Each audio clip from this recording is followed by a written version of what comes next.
ಈ Instagram reels ಅಲ್ಲಿ motivators ಬರ್ತಾರಲ್ಲ, ಇವ್ರು ನನ್ನ ಲೈಫ್ ನೇ ಹಾಳು ಮಾಡಿ ಇಟ್ಟಿದ್ದಾರೆ.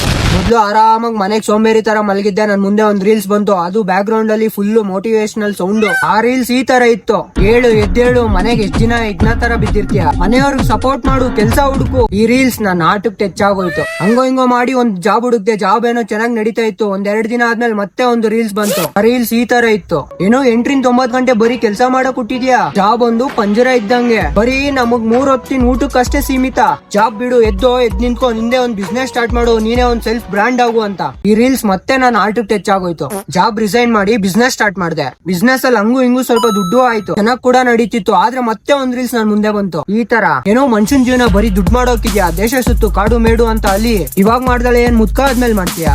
ಆ ರೀಲ್ ಮತ್ತೆ ನಾನು ಆರ್ಟಿಕ್ ಟಚ್ ಆಯ್ತು.